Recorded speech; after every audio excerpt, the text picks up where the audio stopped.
Welcome to the Tech4 ACT Fundamentals training course. I'm your instructor, Peter Davis. I'm a co-founder of Tech4 Consulting, a Unit4 partner that specializes in technical consultancy, including customizations, integrations, and report engine. And I have over 15 years developing customization for the Unit4 ERP product. Unit4 ERP7 is a highly adaptable solution. Data structures and workflow processes can be easily adapted, and additional data fields can be added with ease.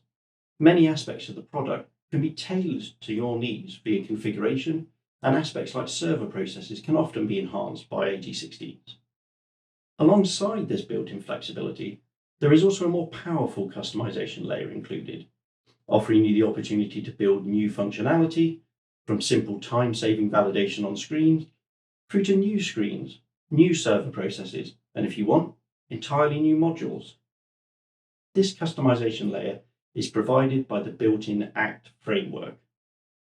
The ACT Fundamentals course aims to provide you with the groundwork you need to begin building customization in ERP7.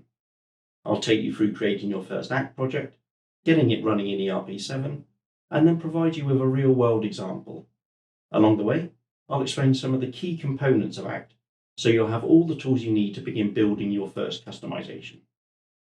ACT is a developer tool, and as such, this course is aimed at those who have existing programming experience. It isn't my aim to teach you how to code. If you have no development experience, check out some of the references in the course introduction to get you started. And if you still fancy jumping in the deep end, well, hopefully you'll gain some insight into the capabilities of ACT that will help you if you want to engage with us, another partner, or Unit4 to build customization for you. I hope you enjoy the course, and if you're looking for more once you've finished, check out our more advanced ACT courses, or take a look at some of the other training we offer. For now though, join me over in the course introduction, and let's get coding.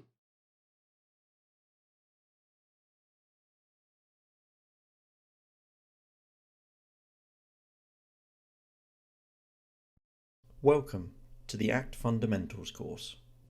This course is designed to give you all the information you need to start developing Unit4 ERP7 customization using the ACT framework. First up, I'm your instructor for this course, Peter Davis. I'm one of the founding directors of Tech4 Consulting, and I've been involved with building customization for the Unit4 ERP platform for over 15 years. I started out in the UK development maintenance team of Unit4, working on VBA and Visual Basic in Agresso 5.4, and moved on to become a senior technical consultant, building some of the first ACT customization in the UK when it was first introduced in Agresso 5.5.3. And I've continued working with ACT through Agresso 5.6 up to ERP7. But what is ACT?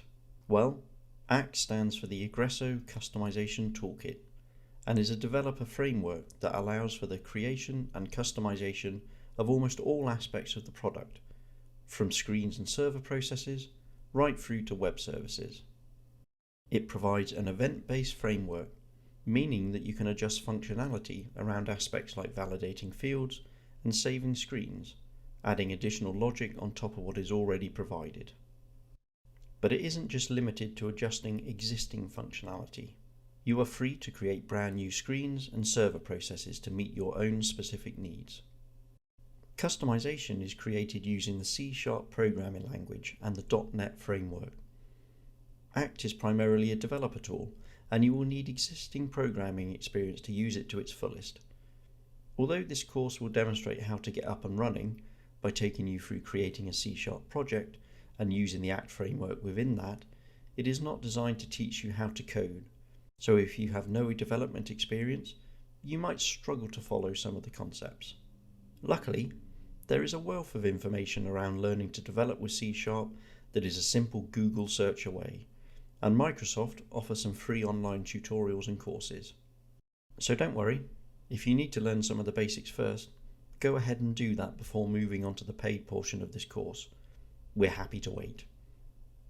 One important note is that although ACT is fully functional in ERP7, it is not supported or functional in any way in ERPX. For ERPX, all customization is handled by Extension Kit. Extension Kit provides a different subset of functionality, some of which may overlap with what would have been traditionally accomplished using ACT. But because Extension Kit is also available for ERP7, does that mean you should ignore ACT and use that instead? Well, no. There are many things that can be accomplished via ACT that simply aren't possible using Extension Kit. As such, unless you are immediately moving to ERPX, you will miss out on a lot of the customization options by simply discounting ACT. If you're wondering about what route you should use, engage with an organization like Tech4, who can look at your particular needs and advise the best solution for your use case. In addition, why not take a look at our Extension Kit training to help you understand the capabilities of both? So how does it work? In simple terms, you build a C# class library, or a DLL, which contains your ACT code, and this gets loaded into the system via the ACT setup screen, which is available in the desktop client and management console. Your library is loaded into the database, or stored in one of the bin directories, although we always recommend the database, and your code will run seamlessly in the areas you have created it for. I mentioned before that ACT was an event-based framework. This means that when customizing an existing screen or server process, you are able to hook onto certain events that will fire. So for instance, when a field is validated, i.e. the user tabs out of it, an event will fire. When you save the screen, an event will fire. And when you press a button, an event will fire. In the same way, with a server process, an event fires when the process starts, when a help table is created, and when the process ends. For each event on a screen, there will actually be 2 events fired in the framework. So for instance, if a field has validation on it, tabbing out will trigger the first validating event, allowing you to add functionality before the standard validation runs, and then a validated event will trigger, allowing you to add functionality after validation completes. It's important to note that the standard screen code always runs after your code. So for instance, when the validated event runs, your action will be performed, and when that completes, the standard code will run. This can cause a problem in that in some circumstances, the standard code may do something after your code, which you cannot then affect. This means that you can only generally add additional restrictions to things like validation. You can't remove the validation that the screen will do by default. Along with validation, what else can we do? If we continue to take a simple field as an example, as discussed previously, we can add additional restrictions to a field, maybe based on other values on the screen or in the database. So potentially restricting additional dim values in a GL analysis section based on something like a cost center or a start date. We can dynamically make a field mandatory or not, or we can automatically default a value into a field, again potentially based on other values on the screen or in the database. If the field is a type ahead, we can dynamically adjust the values presented to the user, and if it isn't a type ahead, well, we can pretty easily turn it into one. On a server process, you are able to access and manipulate the data contained within a help table, or other tables in the database. You can write messages out to the log, and your code will adhere to the temp table settings of the process. For example, you can create temporary tables in memory, or have them saved to the database. A limitation of the smaller number of events you can run on a server process means that you are limited on the changes you can make. For instance, after the start event, the only time you can make a change is when a help table is created.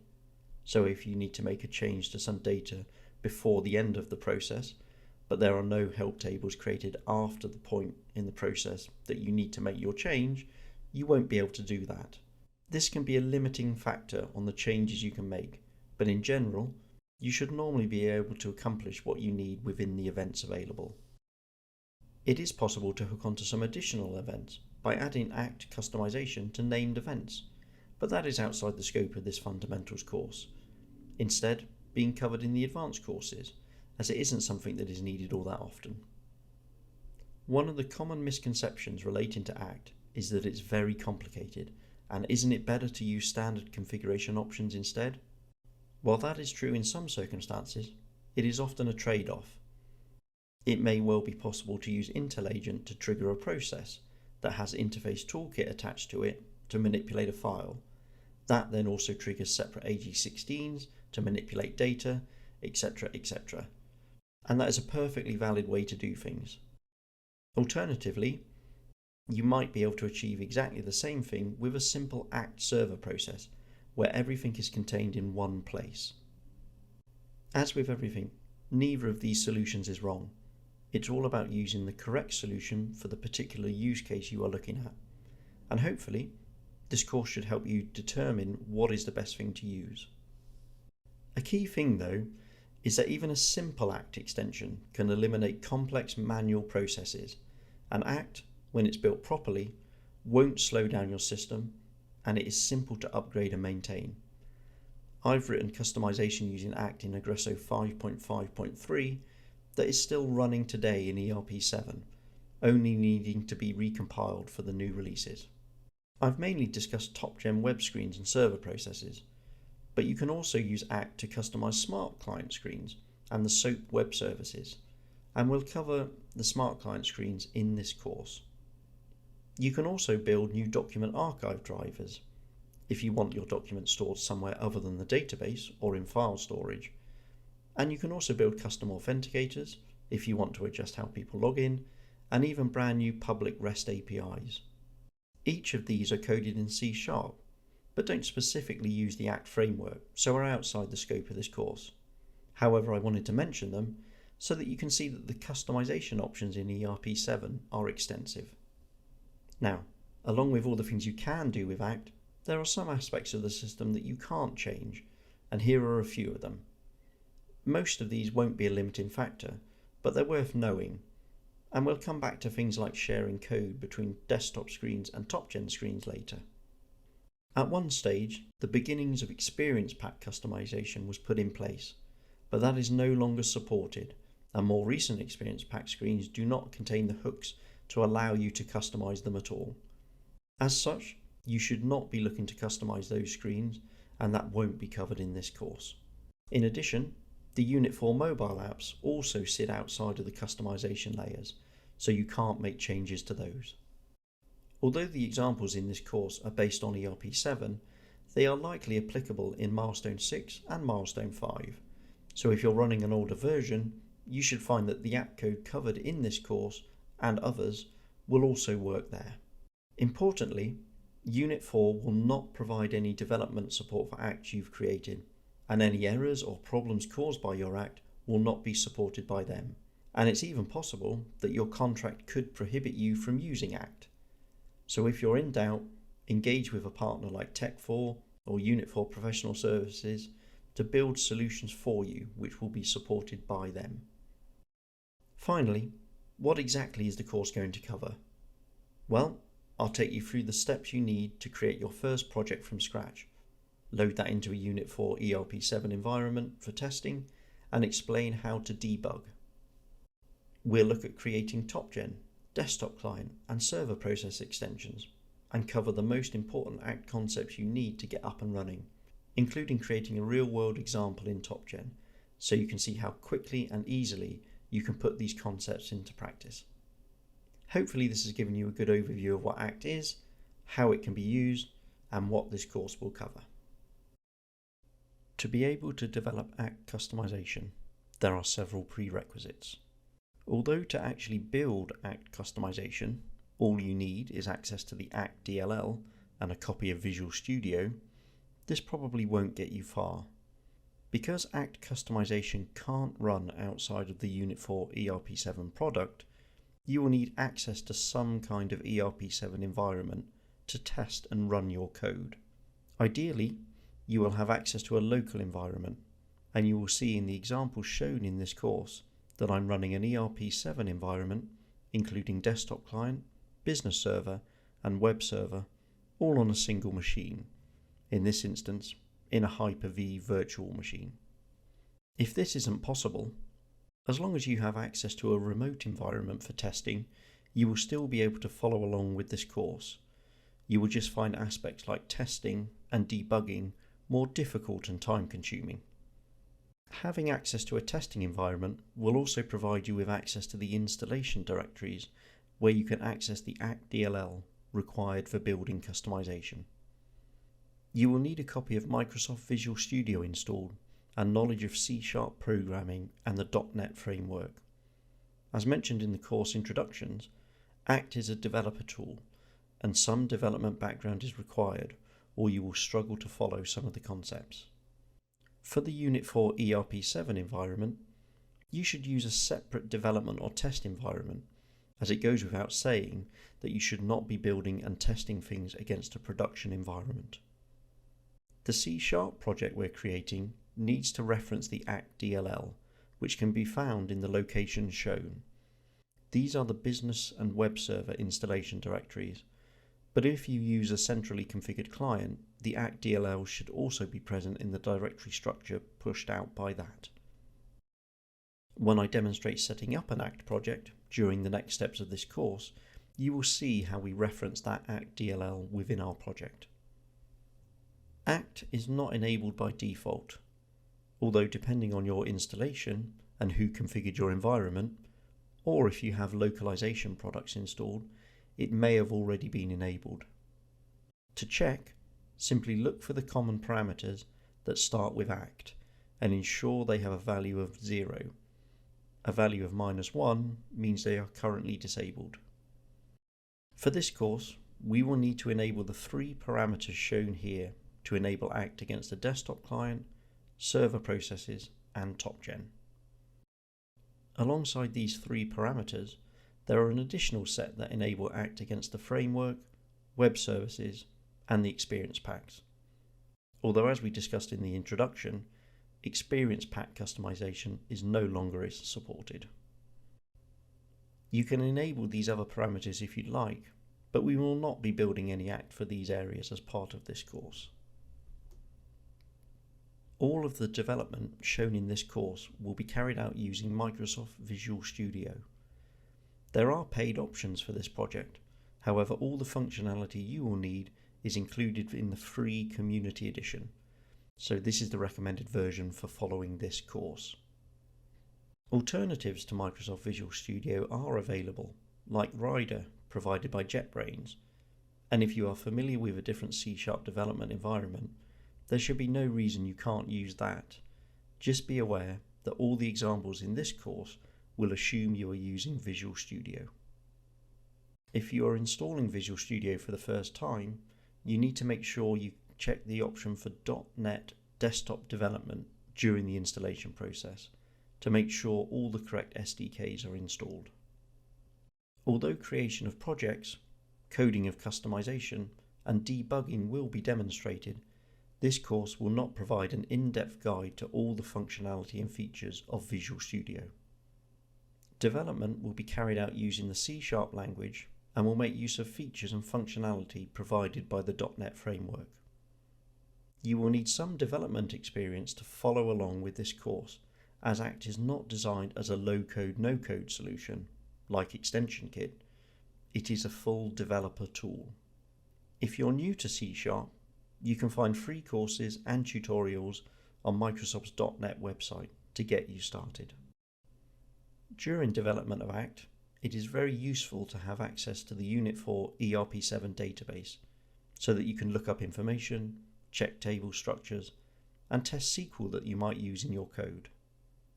Any examples of database access shown in this course will use Microsoft SQL Server Management Studio. If you don't have access to the database, wherever possible during the course, I will explain alternative ways of looking information up. So, once you've got all your environment access sorted out and you've installed Visual Studio, join me in the next part of the course where we'll actually start our Act development journey. It's a programming tradition that anytime you learn a new language or want to demonstrate new concepts, you build a Hello World project that simply aims to output the text Hello World to the screen. So that's exactly what we're going to do here. We're first going to look at creating a brand new C# library in Visual Studio This will contain our Act code, and I'll show you how to reference the Act DLL in it. Once the project is set up, we're going to look at creating TopGen, Desktop Client, and Server extensions. And for each one, I'll demonstrate creating the code, building the project, importing that project, and testing that it runs. At various points, where appropriate, I'll provide additional information that will provide you with helpful tools and concepts to make developing with Act easier. So here we are in our development environment. This environment is a Hyper-V virtual machine where I've installed a clean demo version of Unit4 ERP7 running against SQL Server. Everything is installed locally on this machine: the SQL Server database, the ERP7 business and web servers, the desktop client, and Visual Studio. The first thing we're going to do is load up Visual Studio and create a brand new C# project to contain our Act code. Choose to create a new project, and then by filtering for C# and library, choose class library, .NET Framework. Make sure not to use the .NET Standard or .NET Core versions of the class library, as these will not work. Set your project names and save locations, as well as making sure that the framework is set to .NET Framework 4.5, and then press Create. You'll be presented with your new project and sample class file. The first thing you want to do is import the Act DLL. You can reference this directly from one of the ERP7 bin directories if you like, but I prefer to create a new folder within the solution, copy the file there, and reference it from this location.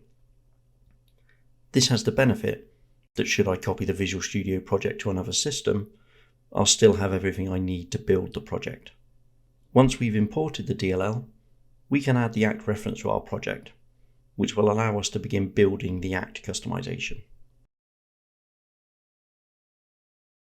We can quickly build our project and make sure that it finishes successfully.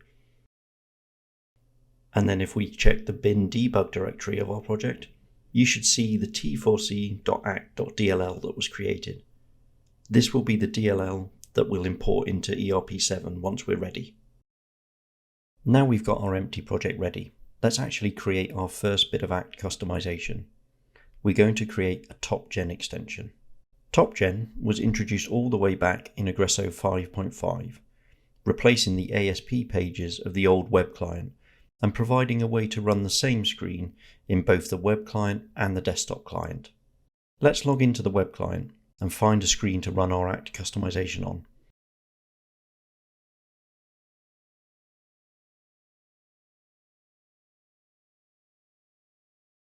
In this instance, we're going to choose the project screen.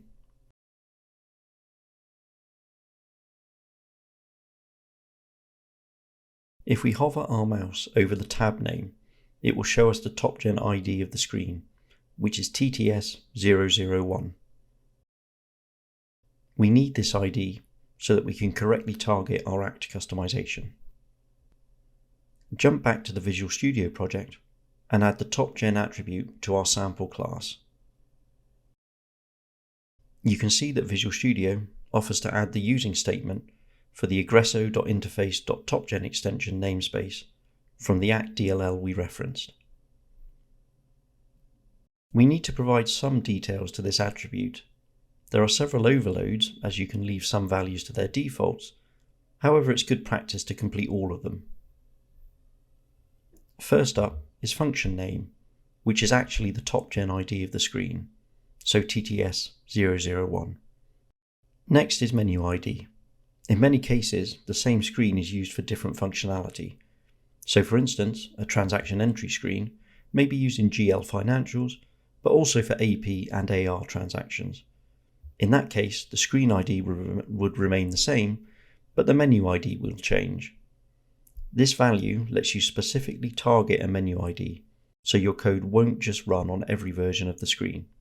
For now though, we'll set this to star, so that it will run on all versions of the TTS001 project screen. Then we have the syssetup code. Again, you can specify a specific syssetup code that this Act should run against, but in this instance, we'll just use star for all. Finally, we have a description.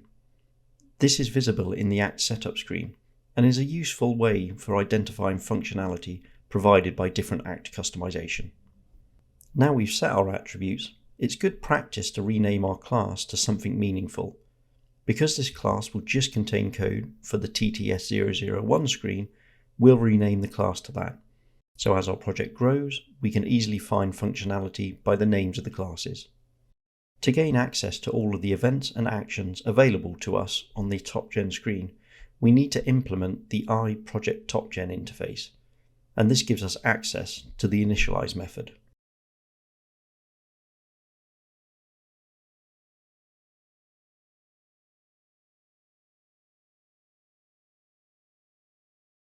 At this stage, although we aren't actually doing anything meaningful, we have enough in place to rebuild our project and then import it into ERP7.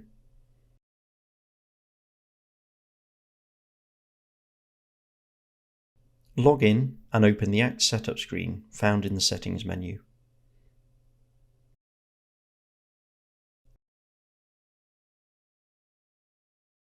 Choose Add and Upload from the Tools menu and navigate to your DLL, which will be in the bin debug folder of your project.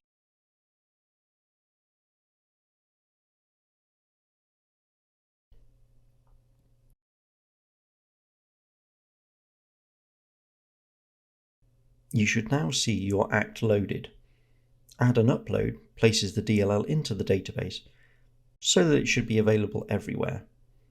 However, we should still set the status to be always database to make sure that all components, like Desktop Client, the web server, and the server processes, always look in the database.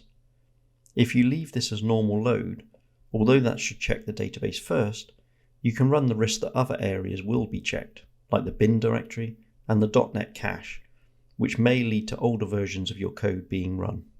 If we check the TopGen extension tab, you can see that our Act has been recognized and is attached to the correct screen. I want to take a short time out from building our Act TopGen extension to give you a little tip around making your development process quicker and easier. Now that we've loaded our Act into ERP7, what happens if we add a new extension? Let's go back to the web client and open the work order screen so that we can check the screen ID, which is TTS047.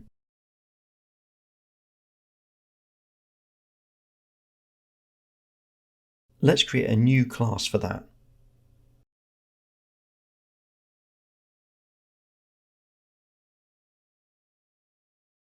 Add our class attributes and implement the IProject TopGen interface.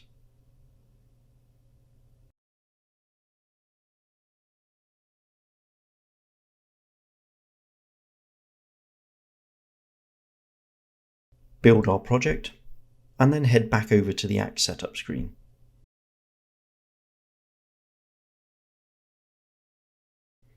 If we choose the upload button to upload this new version, everything looks to work fine.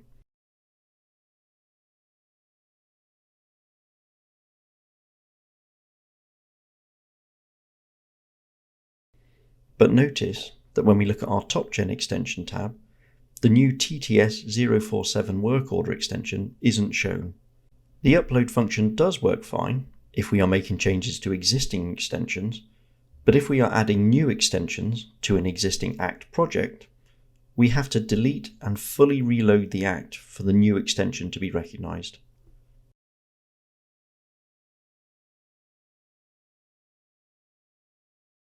This doesn't cause any problems, but it can catch you out, and it's a bit time consuming to continuously come into this screen and reload your Act after each change, especially if you are debugging and attempting to track down an issue. But there is a handy bit of functionality we can use to automate this, and that's how we'll set up our project, so we don't need to keep coming into this screen. Open your project properties and go to the Build Events tab. Here we can add command line arguments that will be executed either before or after the build process. Let's set a parameter up to hold the location of the business server bin directory, and then also hold the database's data source name, username, and password.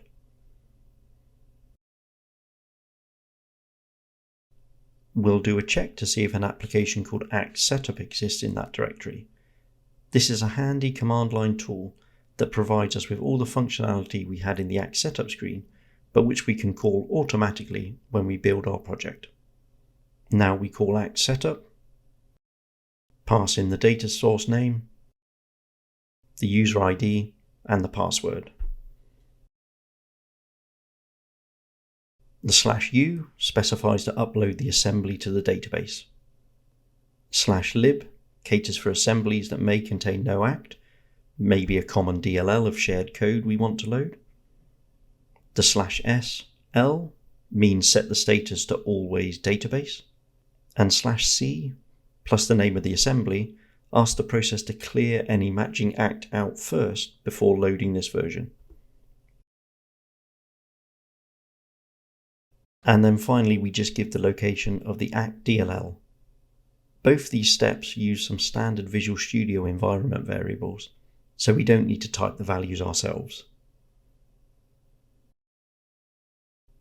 Now, if we build our application again, we can see that after the build finishes, we connected to the database, cleared the existing act assembly, and then successfully uploaded the new version. From now on, every time we build our project, it will automatically get uploaded into ERP7, avoiding the need for us to manually do this via the act setup screen each time. Let's go ahead and finish our Hello World TopGen extension so we can see it running. You'll see that the initialize event that was added for us passes in an I form. This is an interface to the form that the act is running against, so in this case, the TTS001 project screen. If we look at this form and type on, we can see all the events that are available for us to attach to.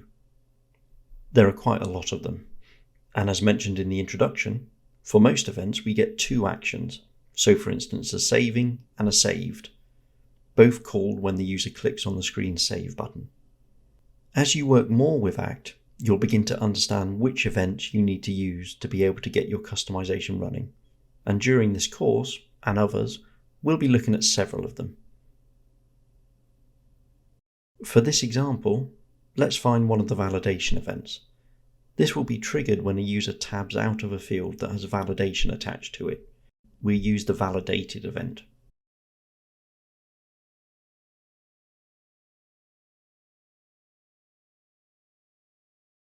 We'll keep the default auto-generated name for now, and you can see that we've now hooked onto this screen's validated event.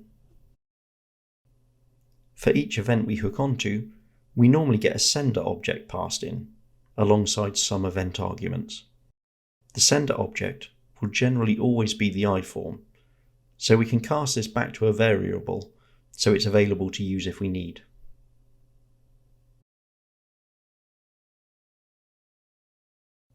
We could just perform our action now, but remember, when the user tabbed out of the field, a validating event would have fired first, where the value they input was validated against some logic built into the screen, or alternatively, it could have been validated by another person's act code. If that validation failed, this validated event would still be triggered, but we want to make sure that we don't do anything if that first event failed. To do this, we can check the cancel argument that was passed into us. If that is set to true, the event preceding this one specified that the validation event was cancelled, i.e. validation failed, so you shouldn't perform any work.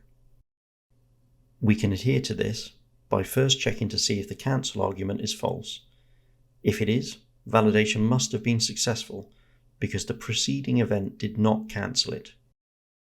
This is a key aspect of Act customization. Where available, you should always be checking to see if your event has been cancelled or not. This makes your Act code a good citizen within ERP7 and allows it to accommodate other Act customization that you may not have created yourself to run alongside it. What if you ignore this? Well, take the save event for example. If your code creates or updates values in the database, when, for example, a project is saved, you don't want your code to run if that save event failed and was cancelled, because otherwise you run the risk of incorrectly updating the database. For our example, we're just showing a message, so it doesn't really matter. But it's good practice to get into these habits now so you're not caught out in the future. Let's display our Hello World message.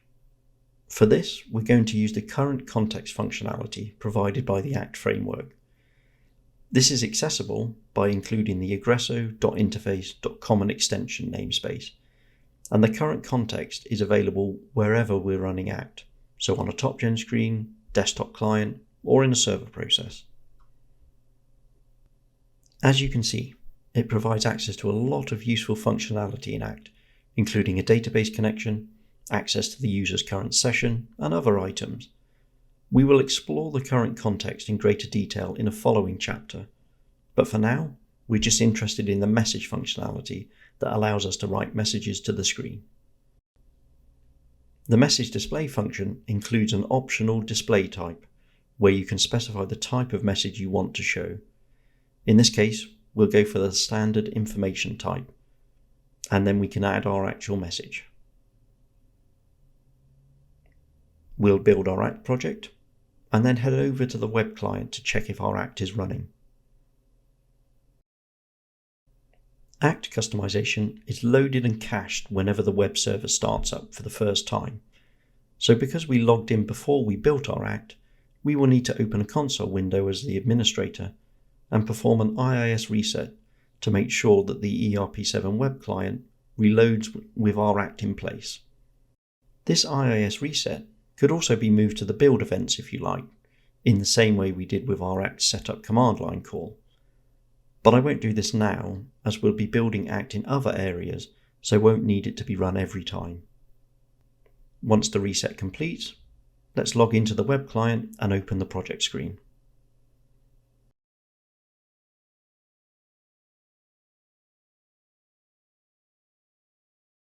Our Act is set to run on the validation event, so we need to tab out of a field to make sure that this is run.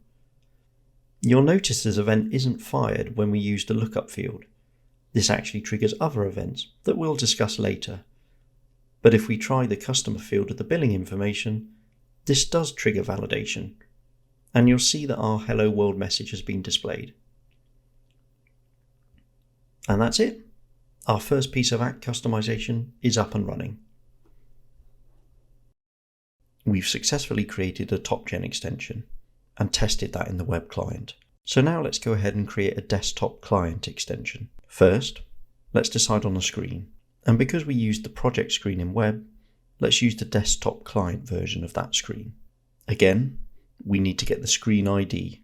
So we'll open the screen, and then we can either press Ctrl+Shift+H to bring up the detailed information about the screen, where we can see the function TS01, or while the screen is open, this is also shown in the status bar. Head back to our project and add a new class file, naming it TS01 to match the project screen.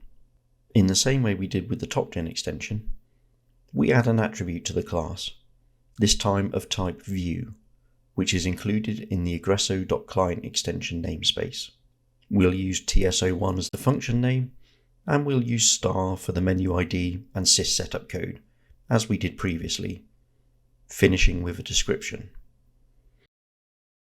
For desktop client, we need to implement the iProject form interface, and again, this creates an initialize event.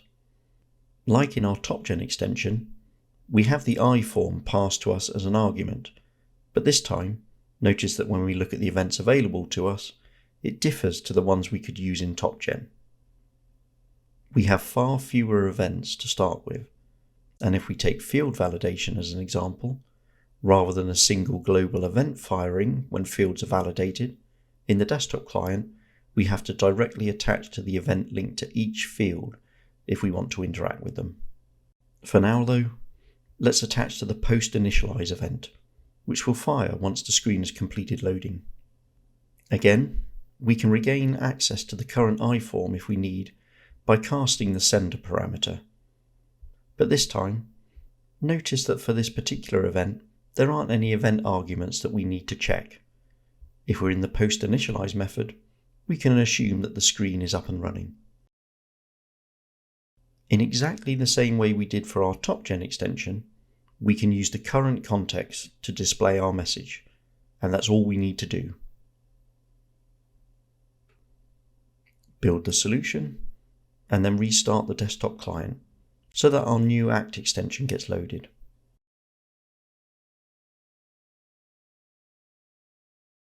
After that, open the project screen, and you can see our new Hello World message displayed.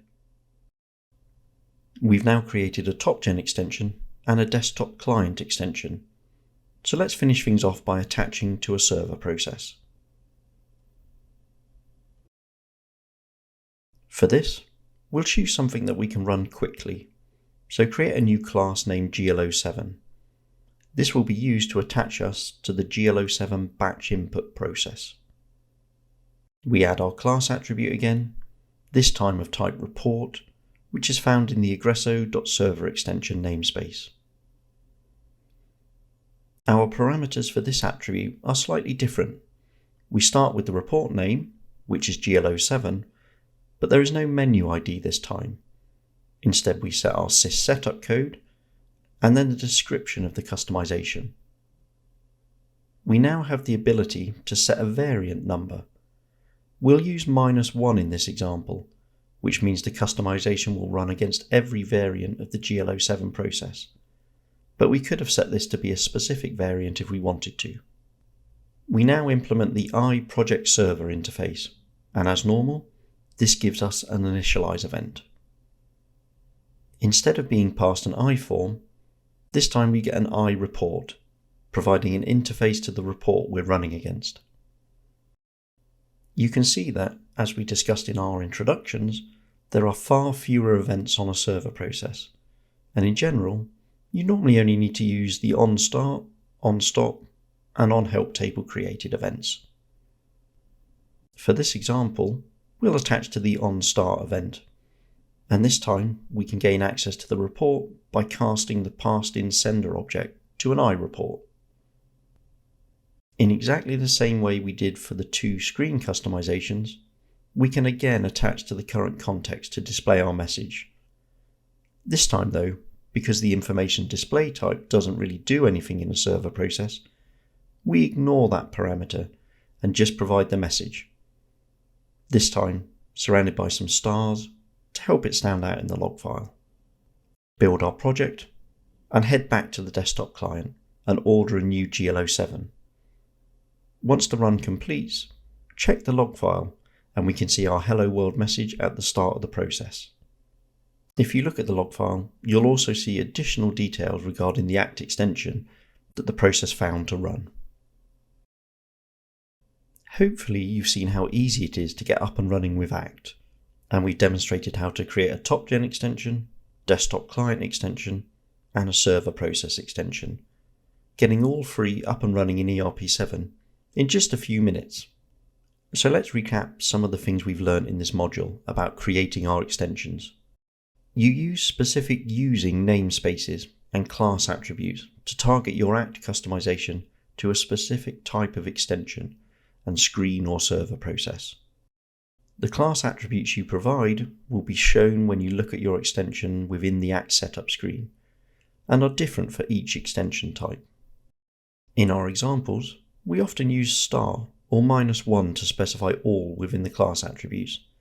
This then allows us to use the Act setup screen to override those values. So for example, on our server extension, we use -1 as the variant value. This means our extension will run against all variants. However, we can adjust this in the Act setup screen to target only specific variants by using the usage box. If we only want to target report variant 2, it's tempting to set that in our class attributes. However, if we provide a specific value, rather than a wildcard, we then can't adjust this via the Act setup screen. You may prefer this, as it will prevent the Act from ever running on a different variant, but it does mean if in the future you create a new report variant that you need your customization to run against, you'll need to recompile your code to get that working. Using the wildcard, and simply providing overrides on the Act setup screen is a more future-proof method. We also had our first glimpses of using the current context. This is an important concept in Act, as it provides us with many features, including access to the client your extension is currently running against, the user's details, as well as a database connection and other items. We'll cover the current context in greater detail in one of the following modules, but our initial usage showed that the same line of code, i.e. a display message call, works across all the different extension types and tailors the message to the particular extension it is running against.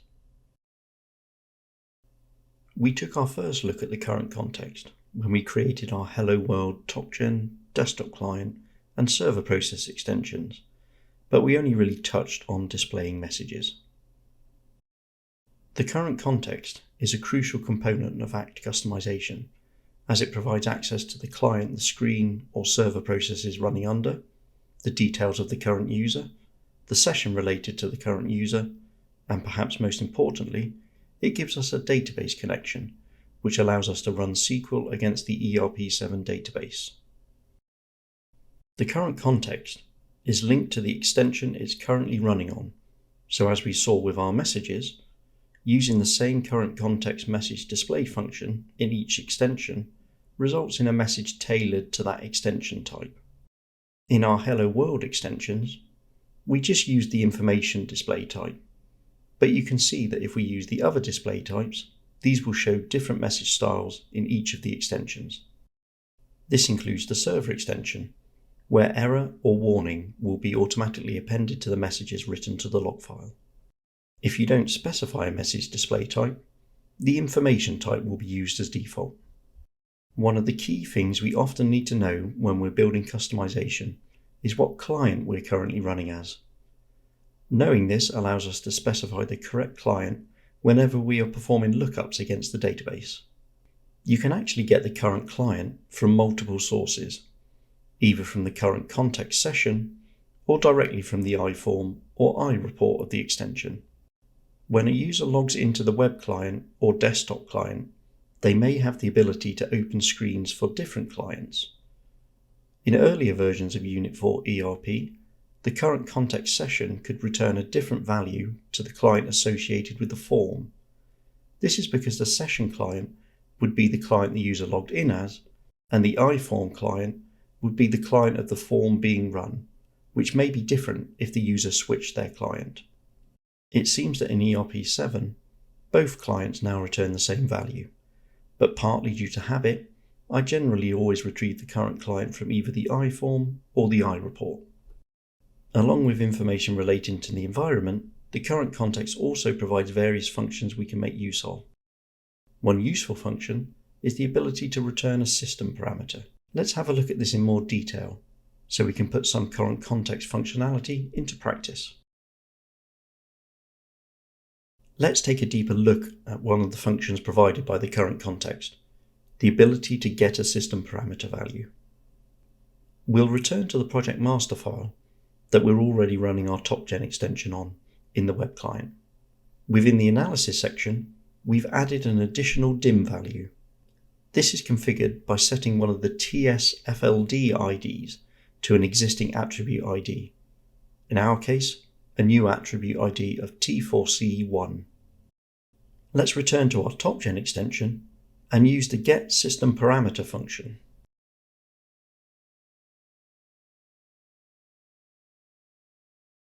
We provide a parameter name to this, along with the client.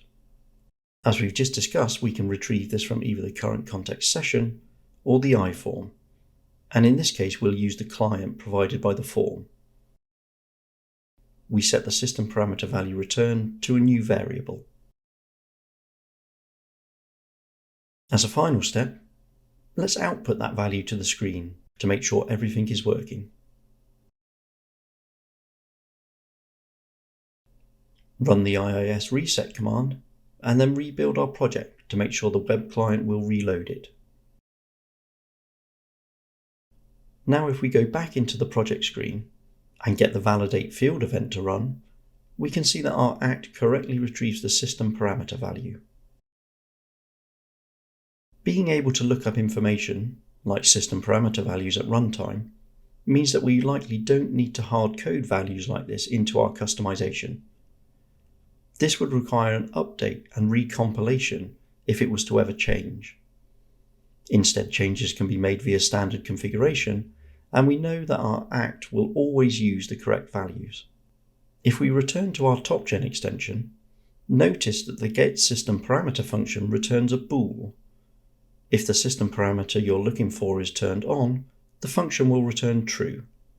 If the parameter wasn't found or was turned off, it will return false.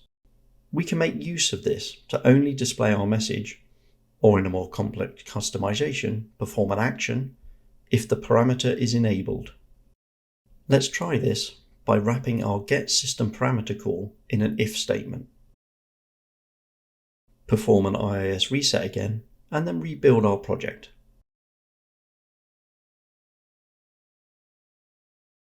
Log back in, and check that our customization still works as it did before.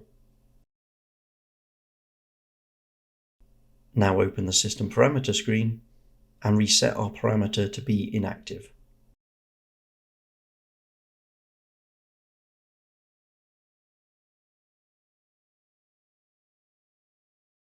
We'll clear the user's cache and then test our customization again.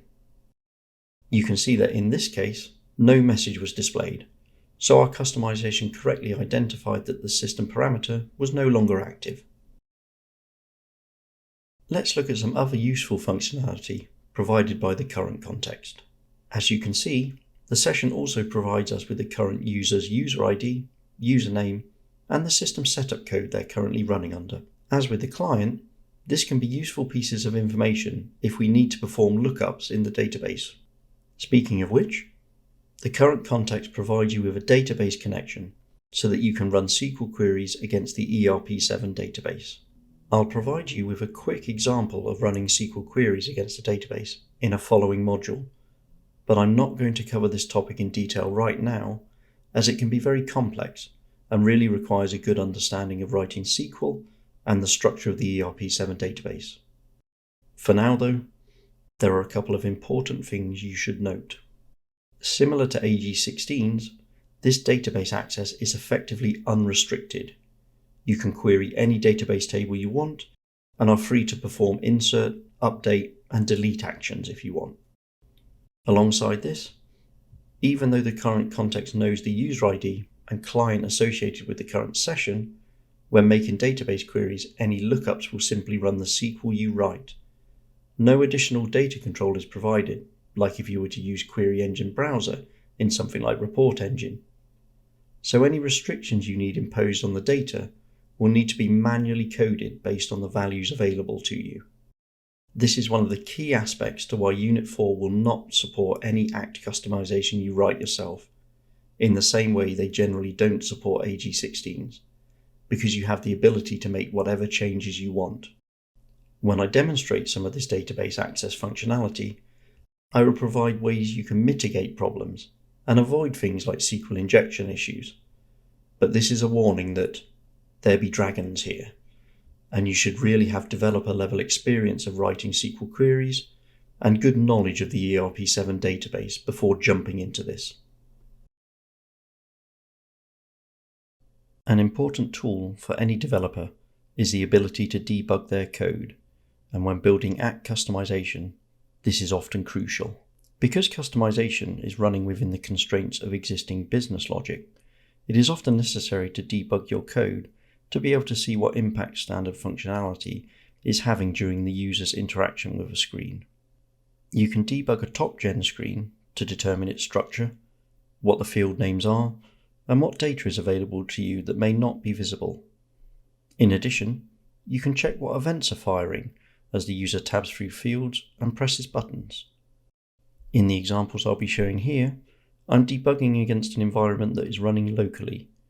While Visual Studio does provide the ability to debug remote systems, this often needs additional setup and configuration and may not be supported by your particular IT environment.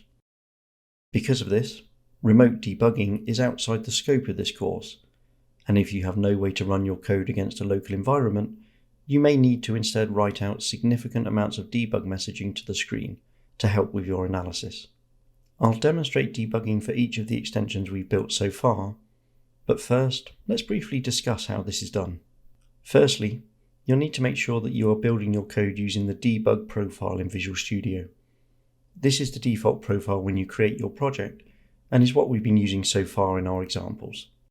TopGen extensions require you to connect the debugger to the current IIS process that is running the web client. Because this process is likely to be running as a system user, you will need to start Visual Studio as an administrator to be able to attach to this process.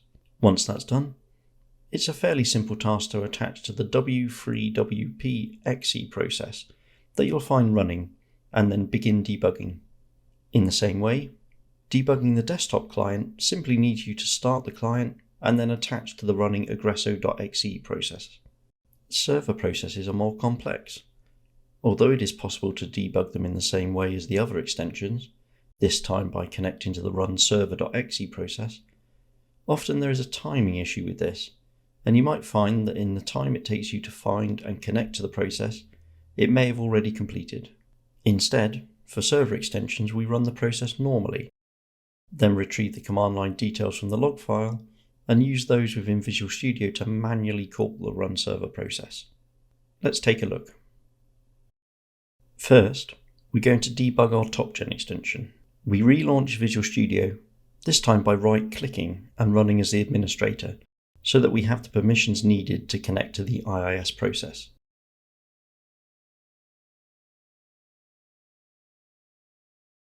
We'll set a breakpoint on the validated event. Next, we'll log into the web client.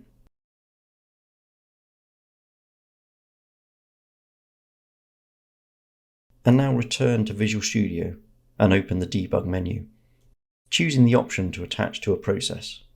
Make sure you check the option to show processes for all users, and then find the W3WP.exe process in the list and press attach.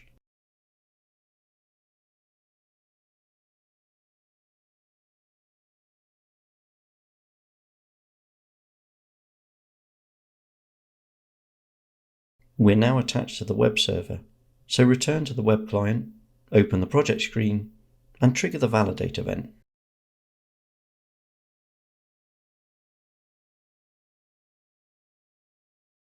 This will make us jump back to Visual Studio, and we're now debugging our Act extension. Let's take a look at some of the data available to us in the local screen. Checking the event arguments, we can see the status of the cancel argument, which we discussed previously, and we can also see the name of the field that the event was called on, as well as the corresponding section name and table. We can also take a look at the sender object, which is the iForm interface for the screen.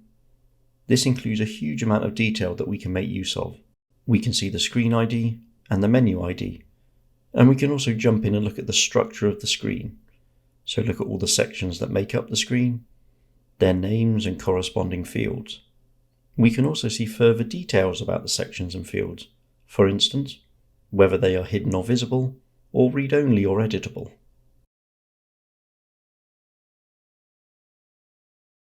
We will look in detail at the structure of TopGen screens in later modules and courses, but one valuable bit of information is that the screens run on top of a dataset and hold all their information in the tables that reside in that dataset.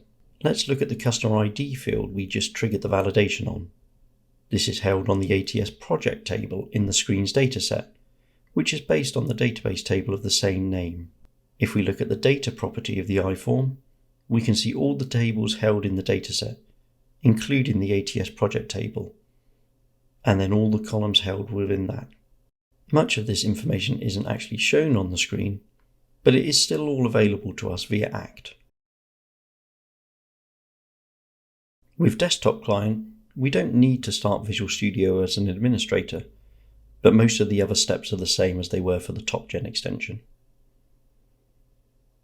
Open our TSO1 class, and in here I've attached to the tab switching event, fired when a user changes tabs, as this is an easy thing for us to trigger. Set a breakpoint in the code, and then start the desktop client and open the project screen.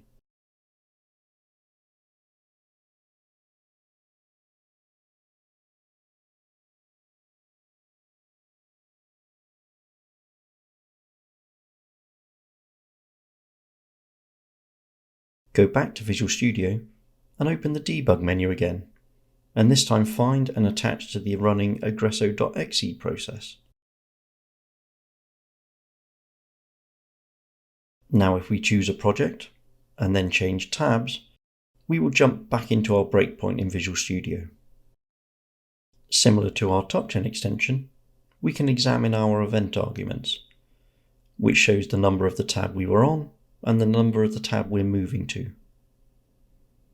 We can also examine the iForm interface of the project screen. The structure of a desktop client screen is quite different to a TopGen screen, and the dataset holding all the screen values does not exist. Instead, you directly access the fields themselves to get their values. Some information, like screen IDs and menu IDs, is the same in both extensions.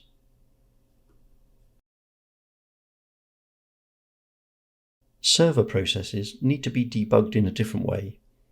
Although we could attach to the run server process, in the same way we did with our other extensions, we run the risk that the process could complete before we get a chance to attach. Instead, we'll call the run server process directly from Visual Studio. We'll add a breakpoint in our onStart event of the server process customization. Next, open the project properties via right-clicking on the project and choose the Debug tab. This is where we will complete all our details to call the run server process. The first thing you need to do is make sure you've run the process you want to attach to at least once previously. Locate the server logging folder for the Unit4 ERP7 business server, and then find the most recent default log file, assuming you have just run the process you want to attach to. Open this log file and search for the name of the server process we need to run, in this case, GLO7. The information shown here is the command line argument that ran when you ordered the process, and these are what we need to input into Visual Studio. First, choose to start an external program, and find the run server.exe in the business server bin directory, which was shown in the log file.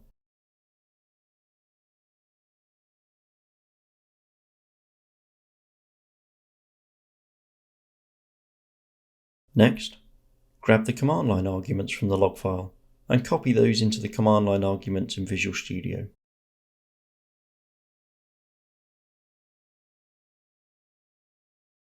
Finally, set the working directory to be the business server bin directory,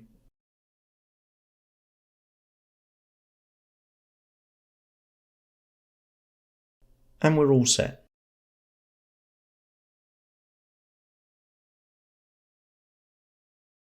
Simply choose to start debugging or press F5, and Visual Studio will build your project, execute the command line argument to order the report, and we should jump into the debugger. We're now in familiar territory again. We can check the arguments that have been passed to us, and we can look at the IReport interface to access things like the parameter values that were passed in when the report was ordered, along with other items.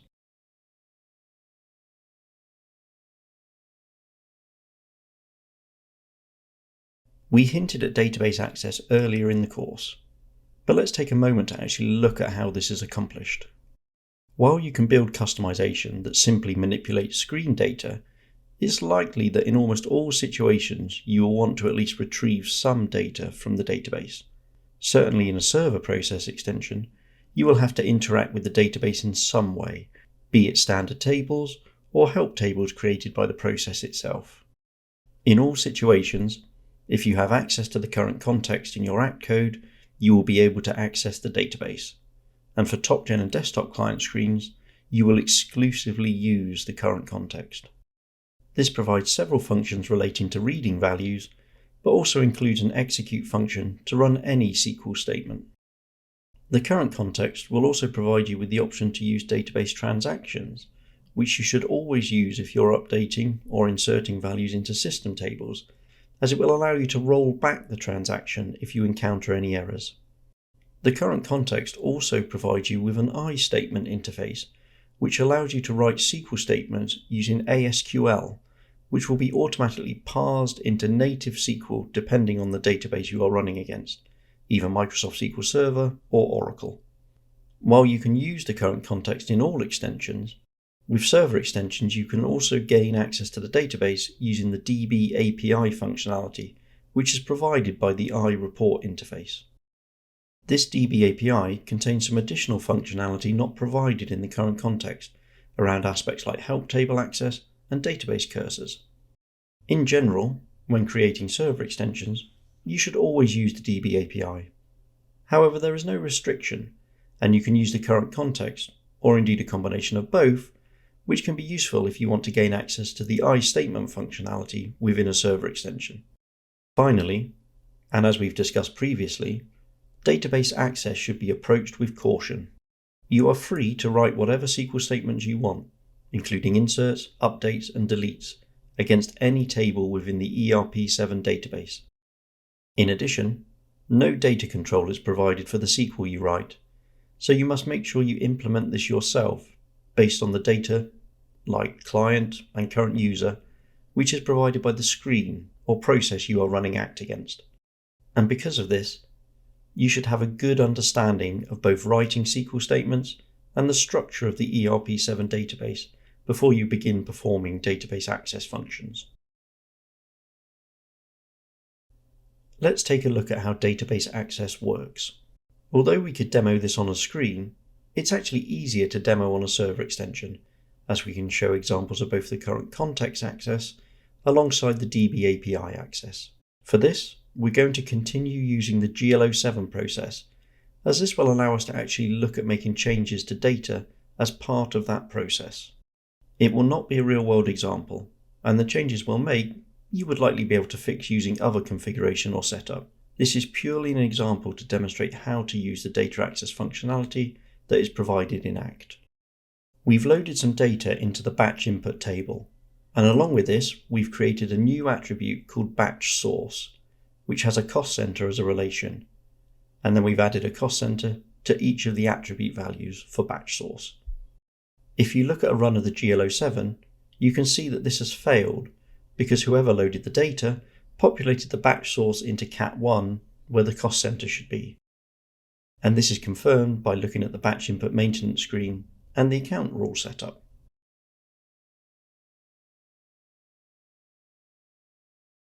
So because ACT is fun, as pointed out by the batch ID, rather than just adjusting the values in the batch input maintenance screen, let's use ACT to make the changes for us, and we set up a GLO7 report variant to allow us to keep running our customization easily. Head back to our project, and let's start adding some code into our start event. First up, we'll take a quick look at reading values from the database. This isn't going to be related to the batch input we're importing, it's just a demonstration of some of the functionality, and we're going to pull values from the ACR client table. We'll create a new function that will print out the name of the client we're running against. We'll pass in the current report so we can grab the client from it, and then we'll create a variable to hold the name we'll return. Let's write our SQL, which will simply look up the client name from the ACR client table using the client of the current report.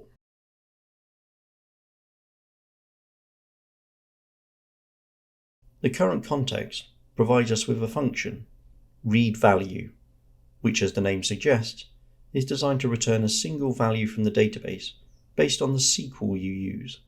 We can wrap this in an if statement, because if our SQL returns multiple rows or multiple values, it will fail and return false. Pass in our SQL statement and a reference for the variable we want to store the return value in. Assuming we returned a value, let's write this out to the log file.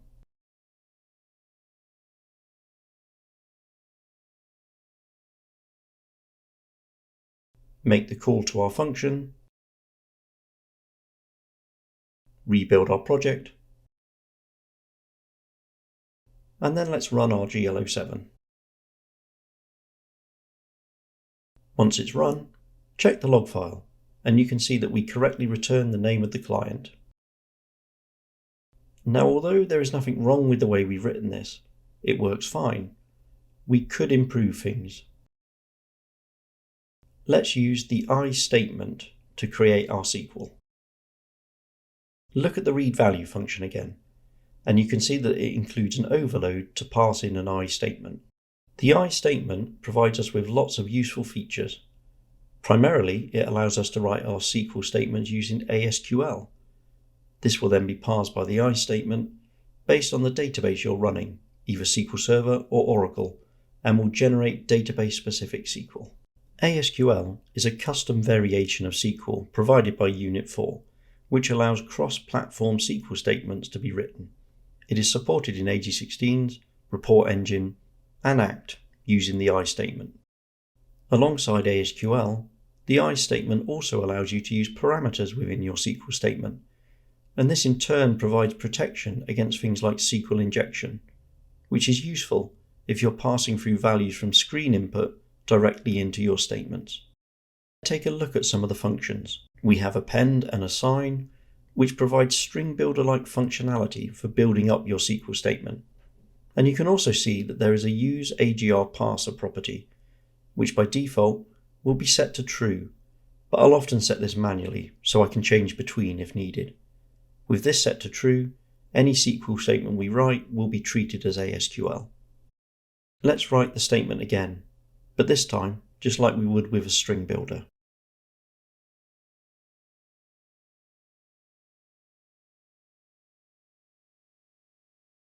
Parameters in your SQL can be specified by prepending an @ symbol to a name, and then you can use the setParameter property to actually populate this by specifying the name of the parameter and the value it should contain. Notice that we don't need to surround the property name with quotes. The IStatement will handle this automatically based on the data type of the value you pass in. So if you passed in a number, no quotes would be added, but with a string, they will be. Finally, we can call our read value function in the same way as before, just passing in the IStatement instead of a simple string. Let's rebuild our project and run the GL07 again, and then check that the result is the same.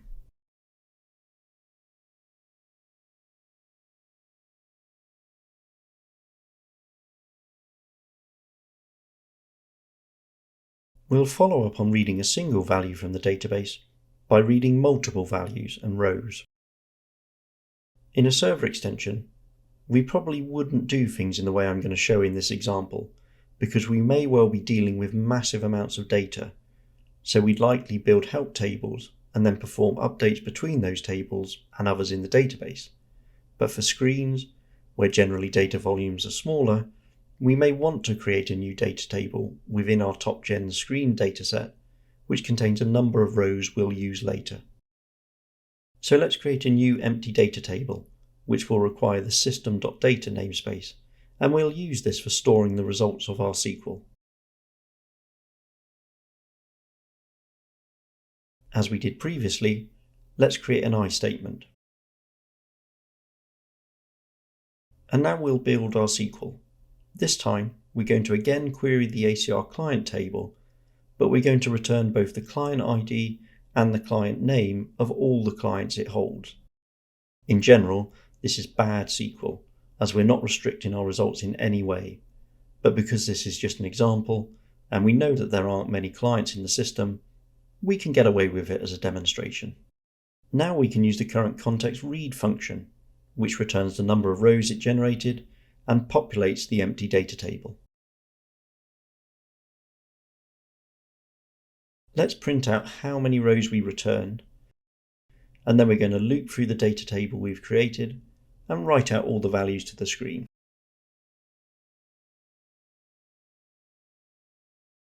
Again, running a select statement like this on something like the GLL transaction table could result in hundreds of thousands of rows being returned, so you should always make sure that you add proper restrictions to your SQL statements.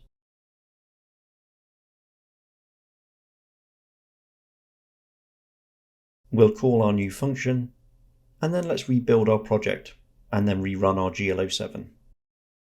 Checking the log file, we can see that we found 28 clients and we wrote all the details out to the log.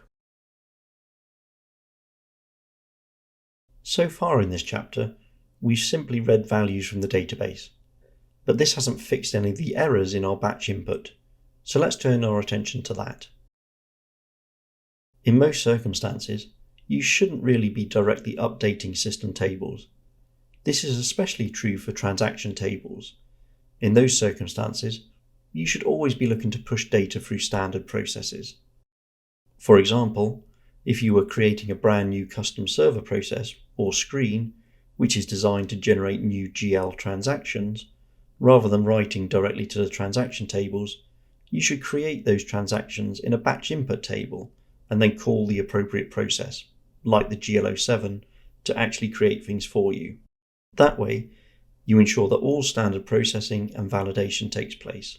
Writing directly to master file tables is slightly safer, but again, if you were to create a new screen to, for example, add customers to the system, why not write your data to the ACS header input table and call a CS15 process to actually create those customers?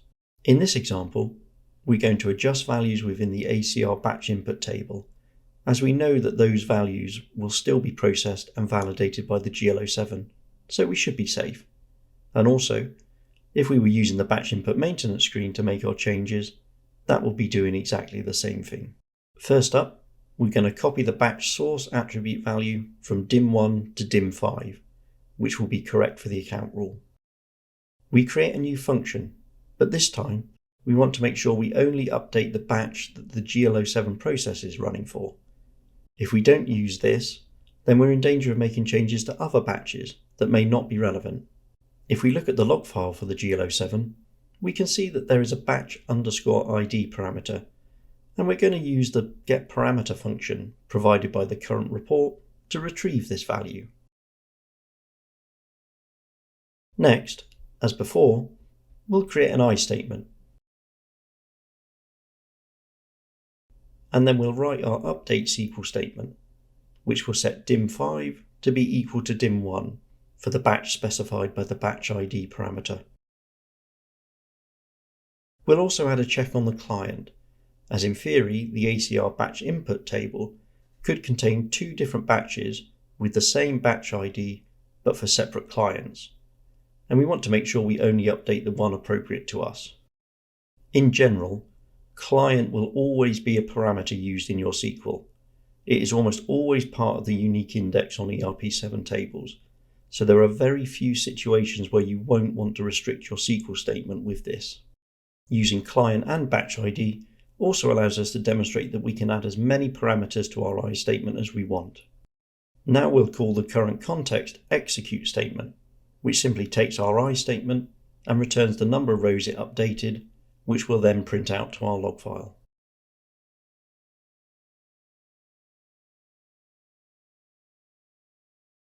Also, notice my deliberate mistake in the naming of my function. We're actually updating dim5 here. Add a call to our new function, rebuild our project, and then rerun the GL07.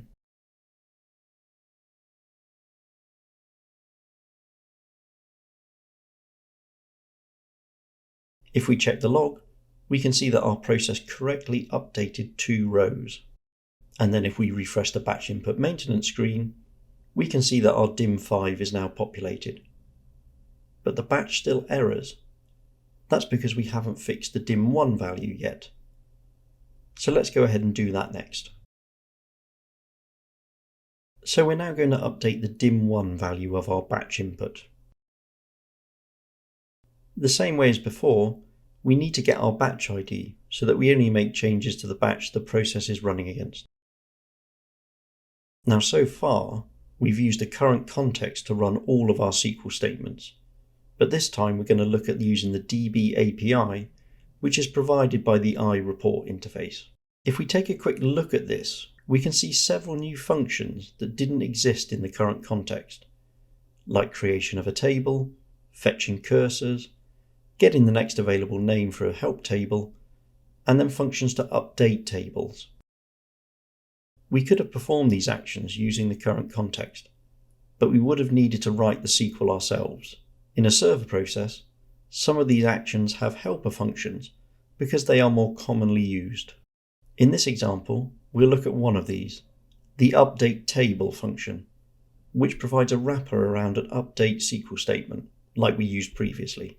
This function takes in the name of the table to update, a table to update from, if required, the set statement to use, the where clause to use, an index values, which we won't provide at this time, and then a message to write to the log file.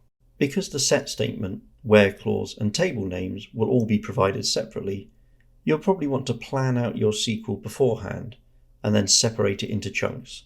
In this instance, we're going to set the dim1 value on the batch input table to be the cost center relation associated with the attribute value now stored in dim5. This will require us to make a join to the AGL rel value table. Statements like this are fairly common when building Act, and it's a good example of why an understanding of the ERP7 database is needed, so you can look up values in the correct tables and understand how these tables are related to each other. We'll use table aliases, A for batch input and R for the rel value table. Now this may not be easy to follow when we code it, but we'll go back and see how all this translates into SQL once we've finished. Let's go ahead and create our set string, which sets the dim1 field on ACR batch input to equal the rel value field from the AGL rel value table. Next, we'll create our where clause, and for this we're going to use an IStatement again. I could have simply written it directly in a string variable, but I wanted to make use of the parameters and also demonstrate that an IStatement is able to parse even incomplete SQL statements.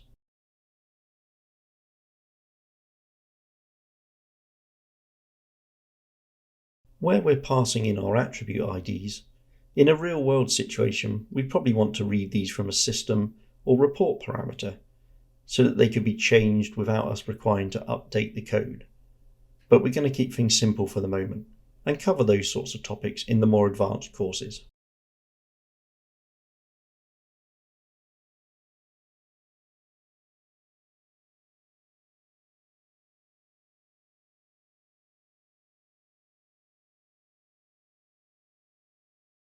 Now we get to the update table call. First, we provide the name of the table we want to update with its alias, then the name of the table we're updating from, again with its alias. It should be noted that if we were running the same SQL as we did previously to move the value of dim1 to dim5, we would use an empty string here, as we wouldn't be updating from a different table. Next, the set string is passed in, and then we pass in the where clause. Notice though that this has to be a string, and our where clause is an IStatement. To get around that, we can make use of the IStatement's getSQLString function, which will return the fully parsed ASQL as a string. We leave the index blank, and then add a simple message to be displayed in the log file. Let's call our new function, rebuild our project, and then let's run the GL07 again. If we check the log file, we can see that our update table call ran, updating 2 rows. And then if we check the report printout, sure enough, our batch input now contains the correct values in dim1 and dim5. Let's run the process again, but this time we want to examine the SQL that was created by the update table call. We'll call the GL07, but we'll add the log level parameter, and then choose to add queries to the log file. Although when this runs, it won't update the batch input table correctly, because we've already set our values in the previous run, it will allow us to see the SQL that was generated by the update table function. And here it is. You can see that from our set statement, where clause, and table names, the update table function has correctly built us a SQL statement appropriate to the database we're running against. During this Act Fundamentals course, we've covered many of the basics you need to begin your Act development journey. We'll now take these concepts and build a real-world example centered around a TopGen extension. we'll look to put into practice several of the concepts we've covered earlier in the course, from attaching to events and making use of the current context, through debugging code and looking up values from the database. We'll also look at some additional features that we've touched on, but maybe haven't covered in detail, like discussing the UI structure and how to change values and properties of elements on a TopGen screen. We're going to focus our changes on the analysis section of the project screen, as this is an area that we've looked at during this course already. We've created 3 new custom attributes: project class, project type, and project stage, and these have been assigned to the dim1, dim2, and dim3 values of a project, as shown by the TSFLD system parameters. We have 2 problems to solve here, and these are based on real-world examples that I've worked with clients on, although I've simplified them here slightly. In the first example, I worked with a customer who had a complex project lifecycle. All projects would go through multiple stages, with various tasks and setup being completed depending on what stage the project was at. One issue encountered was that after the creation of work orders, users would on occasion adjust the cost center assigned to the project or their associated work orders. This caused a problem, as in some circumstances transactions would be created with incorrect cost centers associated with them. Although this could sometimes be captured during the workflow process or subsequent Intel agent checks, it would often require manual intervention from system administrators to reverse out incorrect transactions and correct system data. The solution was to prevent bad data from getting into the system in the first place, and this could be achieved by using relatively simple ACT customization to prevent the user from making changes at certain points during the project lifecycle. So, this is our first problem to solve with ACT. All projects have a project stage attribute associated with them, and we will build customization to prevent a user from changing the cost center once a project has moved to a certain stage. The second problem is also associated with the same client's project lifecycle management. Along with a project stage, 2 other bits of analysis were held against a project: the project class and the project type. These 2 attributes are linked together via a relation, so the aim is to automatically populate the type anytime users change the class. This type of customization can make a screen much more user-friendly, preventing the need for someone to look up relations in the system or business documentation. As we mentioned right back at the start of the course, ACT doesn't need to be complicated, and it doesn't have to cause a significant burden at upgrade time. With these 2 examples, we're going to be building customization in under an hour that can save on the need for user training, workflow configuration, Intel agent setup, and lengthy manual processing for system admins who need to investigate and correct data issues. So, let's get coding. Let's start by taking a look at the system configuration that we've put in place for these examples. First up, we have our 3 new attributes: project class, project type, and project stage. These will be used to provide the additional project analysis we require. Project class allows us to distinguish the class of the project from building work through to decorating and landscaping. The project type is associated to the class and will allow our users to see the size of the project. And finally, project stage is used to control the life cycle of our project, from the initial design and specification stages through to the finish. As we mentioned in our introduction, our project class has a relation of project type. So for instance, infrastructure and building projects would be classed as large, whereas landscaping and decoration are medium and small. In our example, these will not be locked. So although we're going to be using the relations to default values into the system, we'll still be allowing the user to change those values if required. If we check the TS_FLD parameters associated with projects, we can see that our new attributes have been assigned to dim1, 2, and 3 against a project. Now, along with our standard configuration, we've also created a new system setup value, T4C_stop_costc_CHG. This system setup value will be used to configure at which project stages changing the cost center will be prevented. We could have simply hard-coded this into the ACT customization, but by using some custom system setup values, we will be able to adjust this functionality without needing to make changes to the customization itself. As we've discussed previously, when we were looking at the current context, rather than hard coding configuration like this into your Act project, you should as much as possible look at reading in details like this at runtime from custom system parameters or system setup values. Finally, if we look at our project screen, you can see our 3 new attributes showing in the project analysis section. So let's head over to Visual Studio and start building our customization. We're going to need to attach to a couple of screen events to provide our customization, so we'll start in the initialize event on the project screen. Let's attach to the onLoaded event. If you remember back to some of the examples provided earlier in the course, when using the project lookup field, the onValidated event that we normally attach to did not fire. That's because key fields like that will trigger the screen to load, and so instead of the validating event, we can attach to the onLoaded event. On the project screen, when someone either chooses an existing project ID from the lookup dropdown, or presses the New button to create a new project, an onLoading event will be triggered, followed by an onLoaded event.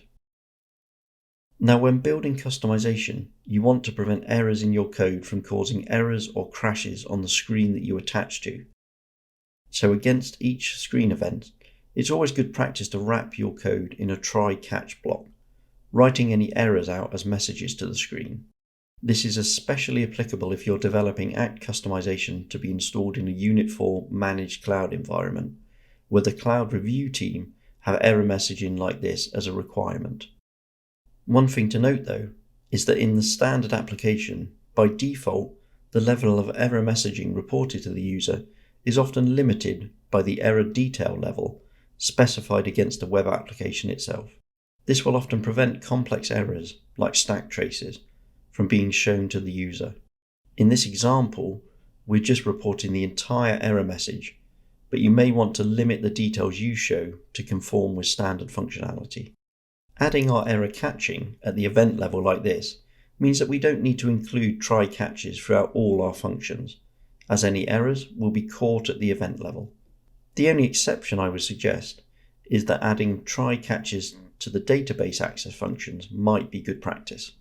Database access is often where the majority of exceptions occur, and these functions are often included in a separate class of reusable code, so it can be good practice to always add exception catch into those, just in case it isn't included in the calling functions, and we'll see some examples of that later. The first problem we're fixing is to prevent users from changing the cost center once a project is at a certain stage, and we'll do that by checking the project's current stage against a custom system setup value we showed a moment ago, and then we'll set the project stage analysis field to be read-only if required. Let's create a new function to hold all this logic, which we'll then call from our onLoaded event. We'll pass in the current form so that we can have access to the data on the screen, and we'll make the function void because we don't need to return anything. We'll call this from our onLoaded event, but make sure to check if the onLoaded event has been cancelled or not, as we don't want to run our customization if the value the user entered wasn't accepted. Remember from previous discussions that we can normally cast our sender in a TopGen extension event to an iForm. Good practice when building our customization is to separate out our logic into small functions that perform specific tasks and can be reused as required, and that's what we're going to do here. In order for us to determine if we'll prevent the user from changing the cost center or not, we need to perform several steps. We need to get the project we're working with, then check that the project is a new project or not. Next, we need to get the current stage of that project, compare that to our system setup values, and if the stage is one configured to prevent the cost center changes, set the cost center field to be read-only.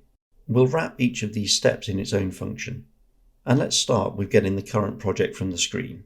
Create a new function to get the project ID from the screen and return it. First, we check that the dataset attached to the screen is in place. In the onLoaded event, it will be, but it's possible we might want to reuse this function during other events, and in some circumstances, the dataset may not have been fully created. So let's double check first and return early if there is a problem. You'll notice when I'm coding, I tend to perform a lot of validation to prevent errors, and then exit out of functions early if any of that validation fails. I could instead nest my if statements to accomplish the same thing, but this is just my coding style. You'll remember from when we looked at debugging the project screen that we could see all the data tables that made up that screen.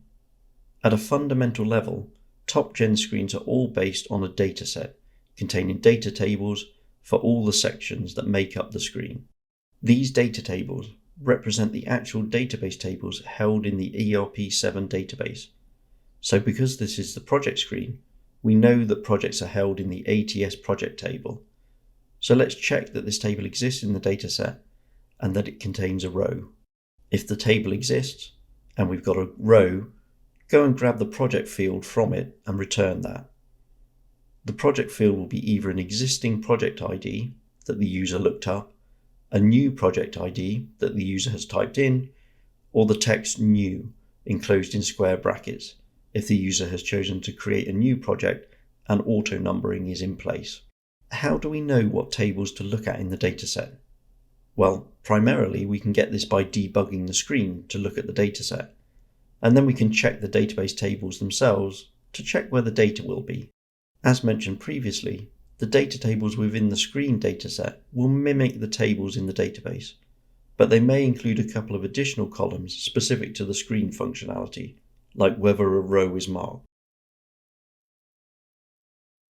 Let's call our function to get the project ID from the screen, and if we didn't find an ID, we'll exit. Okay, now we're going to check if the project ID we retrieve from the screen relates to an existing project in the system. So we'll create a simple function that queries the database and checks if the project already exists. We'll create an IStatement and do a simple lookup against ATS project. This lookup will query the ATS project database table using the project ID we retrieved from the screen in the previous step and the client, which we will pass in from the current iForm. Although we're selecting the project column, we won't actually need to return that value. We just need to see if a row matching our parameters exists or not. As I mentioned earlier, because these types of functions may well be moved to reusable classes, we'll wrap our database access call in a try-catch block. And then we'll use the CurrentContext read value call to determine if the project already exists in the system.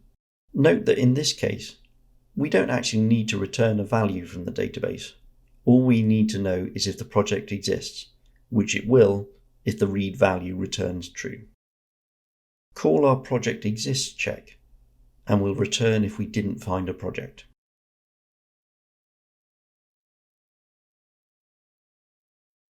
So now we know that the project the user is looking at exists in the database, and we now need to determine its project stage. We could do this by checking the value on the screen, but that could be changed by the user. For example, we don't want the user to be able to adjust the cost center by simply updating the stage, making their cost center adjustment, and then putting the stage back to what it was. We'll assume that when a stage change happens, some sort of workflow process is used to approve that change. So instead of relying on what the screen says, we'll check the value in the database. We could have returned this value during our project exists check, but in this case, we've separated those two checks. But feel free to make efficiencies like this if you're following along in your own environment. Let's create a new function to return the current stage of the project from the database.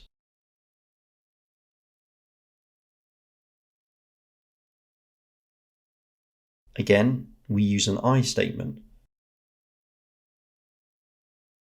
And remember that we set the project stage, attribute T4C4, as the value of the TS_FLD_3_ID system parameter, which corresponds to dim3 on the ATS project table. The rest of our lookup will be very similar to the previous project exists check.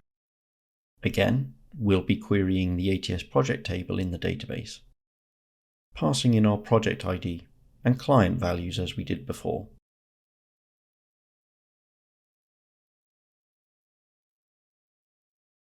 As we did previously, let's wrap our database call in a try-catch block to provide us with some protection if we decide to take this function and reuse it elsewhere in our code at a later date.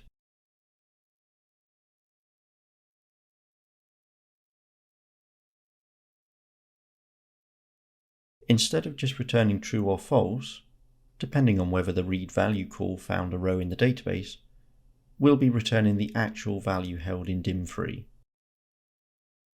At present, we haven't made dim3 mandatory, so it's entirely possible that this function could return a blank, and if it does, we'll need to make sure that when we call the function, we check to see if it returns an empty string or not, and then act accordingly. Now for the final part. We need to decide if we're actually going to prevent the user from changing the project stage. We'll create a new function that will take in a stage, and if this corresponds to one that should not allow a cost center change, our function will return true. Remember that we have created a custom system setup value to hold project stages where a user should be prevented from changing the cost center. System setup values are held in the AAG sysvalues table, and you can see that if we perform a lookup on that table using the name of our system setup value, we can find the stage in the text1 column. So, if we perform a lookup searching for the name of the sys setup value and pass in the stage we found in the database for the project, if we return a value, it means we should prevent the user from changing the cost center. For system setup values, you don't need a client. Instead, one of the indexes is the sys setup code. And as luck would have it, the current sys setup code for the user session is provided by a CurrentContext session property, so we can grab it from there.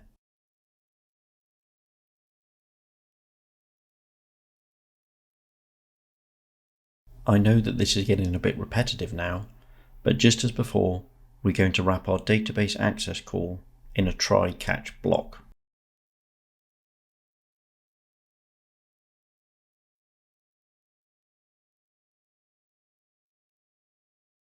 We perform our lookup using the read value call, and if we find a value, return true.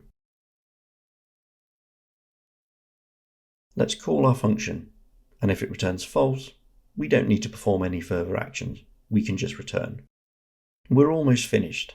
If we've got this far through our code, we know the project is an existing one, it has a stage value, and that value corresponds to the one that needs us to prevent the user from changing the cost center.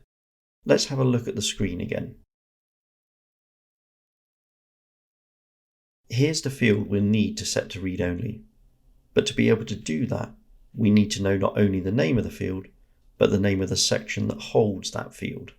The TopGen user interface is structured in a very similar way to FlexiFields.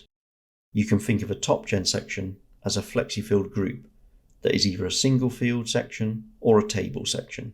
One difference when compared to FlexiField groups is that TopGen sections can contain other TopGen sections, which in turn can contain other sections, and so on. We'll look in greater detail at the structure of a TopGen screen in later courses, but for now, how do we find out what the name of the section and field is that we want to attach to? Well, we could begin looking through Windows options, but it may be that the field we're looking for isn't available to those Windows options. Alternatively, if we're brave, we could even work our way through the screen definition held in the asys.tg header and detail tables. Instead, we're going to use the debugger to figure out what fields we're dealing with. Let's quickly hook onto the validated field event. Add our try-catch block, but before we add any code, simply set a breakpoint at the start of the function. Build our project, and then perform an IIS reset to make sure our project is loaded.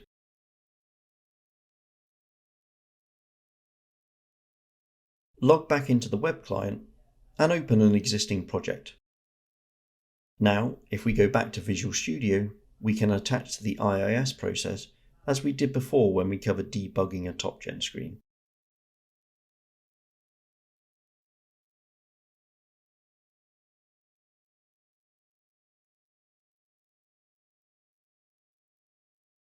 Let's change the cost center, and when we tab out, the validation event will trigger. If we look at the event arguments, we can see that the field name that triggered the validation was department, and the section the field was in was called project info. We can also see that the table name associated with that section is ATS project, but for this example, all we care about is the field and section name. If you aren't able to debug your code in your environment, you can alternatively add the validation event and then write out the field and section names to the screen using the CurrentContext message. This will then allow you to see the same details that we saw in the debugger. Let's create a new function that is designed to set a field's read-only property. We'll take in the iForm, a section name, a field name, and whether we're setting the field to be read-only or not. Against the iForm, we can find a getSection function. Let's use this to grab the section we're interested in. For our example, this will be project info.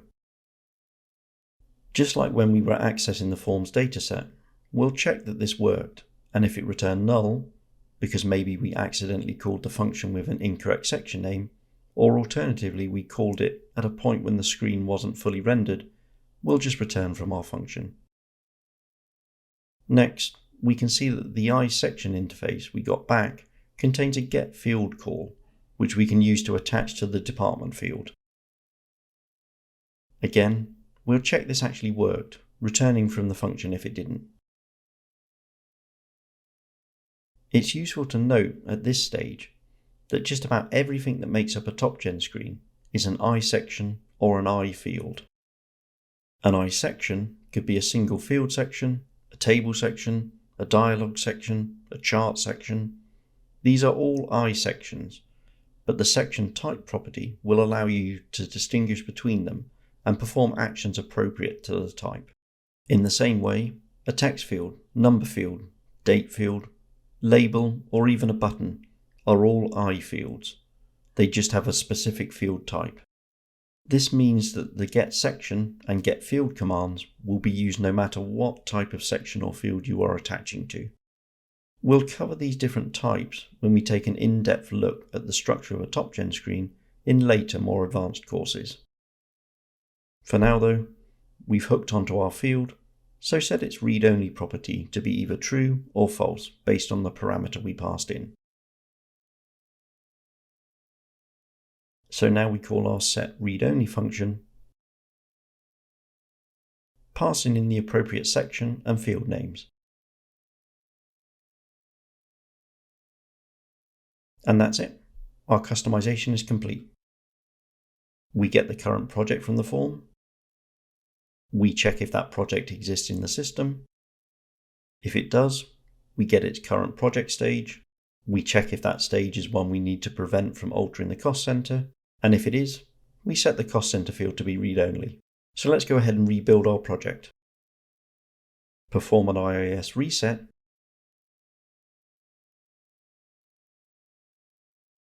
And then log back in. Open the project screen and let's quickly create a new project. You should notice that the cost center is currently available for us to change, which is correct as the project does not yet exist in the system. Save our new project and then close and reopen the screen. If we reload the project we just created, you can again see that the cost center is still available for us to change because the project is at the specification stage, and going back to our system setup values, it needs to be in progress or finished for our customization to fire. We'll change the stage to in progress and then save our project and reopen the screen. Finally, open our test project one more time, and you should see that our customization has correctly identified that the project is at a stage that should not allow changes to the cost center, so it has disabled that field, preventing the user from making changes. That's our problem 1 solved, so let's move on to problem 2.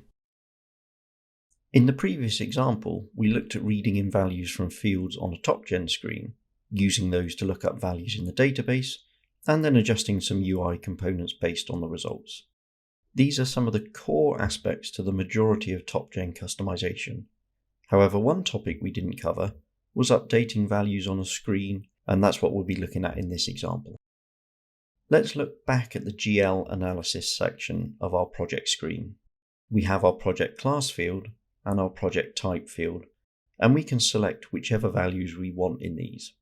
If we remember back to the second problem we wanted to solve from our introduction, these two fields are linked via a relation, so when we choose a project class, we should be able to automatically default in the project type by looking up the relation in the database. So let's give it a go. Let's look at the screen again. In the analysis section, when a user selects a project class in this field, we'll need to programmatically set the value of the project type field. Looking back at our previous example, we found that the cost center field behind the scenes is actually the department field in the project info section. So let's do some debugging again to find out what the name of the project class field is. We'll reattach to the IIS process and then hop back to the web client and choose another value in project class. We jump back into Visual Studio and we can see that the project class field is dim1. And again, this is in the project info section. Now, spoiler alert, I think we can probably guess that the project type field will be dim2, but let's just double check by changing that value too. And yes, sure enough, we find the field is called dim2, and again, that's in our project info section. Now that we know the fields we're dealing with, let's go ahead and start building our solution. We'll use the validated field event to trigger our customization. So as normal, we check to see if the event has already been cancelled first. Now, because this event will fire when any field on the screen is validated, we want to restrict our code to only run when the dim1 field is validated. First off, we'll check the section name that was passed in as an argument, and then only run if this was equal to project info.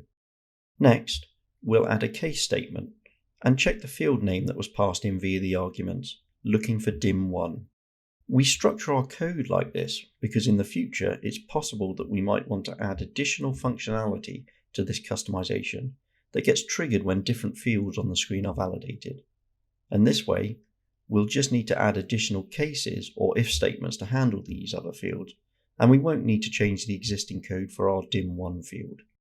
Before we start creating our new functions, let's quickly put the previous code into a region to tidy up our class file a bit.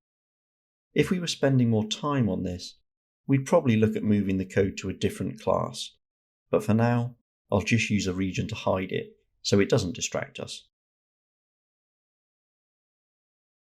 First, we create a new function which will trigger when the project class is validated. We'll pass in an iForm and also the project class value that was just selected. Call this from our validated event, and notice that in the event arguments, not only do we get the field name and section name, we also get a row. This is the row from the screen's dataset that contains the field that was just validated. We can use this to pass the project class value through to our new function.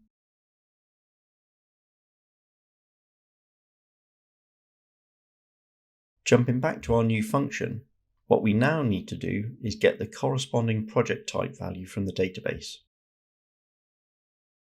We're going to take in our current client and the project class the user has chosen.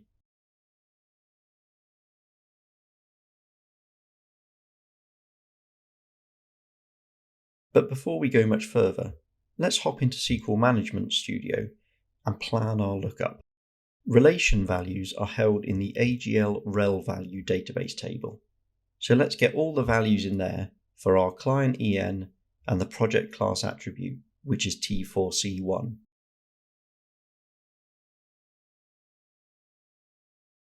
From the results, we can see that the relation value we need to return is in the rel_value field. But we'll also need to perform our lookup by checking the rel_attra_id field to make sure that's T4C3, the attribute ID for the project type. If we don't include that, we could return other relations we're not interested in. And the ATT_value field will contain our project class value. Go back to Visual Studio and let's build our SQL. We're going to select the rel_value column from the AGL rel value table. And then we structure our where clause to take in the client, an attribute ID of T4C1, a rel_attr_ID of T4C3, and then the at value of the project class. If you wanted to make some efficiencies to this lookup, you might read in the attribute and relation attribute IDs from parameters rather than hard coding them, so they can be changed in future without needing to change the code. But other than that, we just wrap our database call in a try-catch block, as we've done previously, and use the read value CurrentContext function to return our rel value.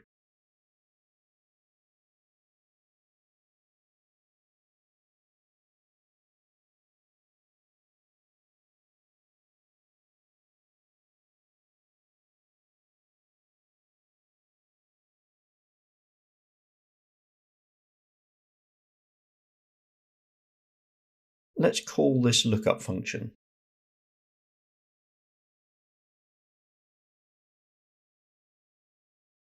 And then if we don't get a value back, we'll just exit the function without going any further.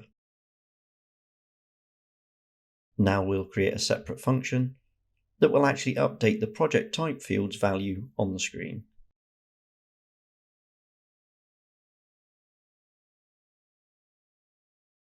As we did in the previous example, where we attached to the cost center field and set it to be read-only, we'll get the current project info section using the getSection method on the form.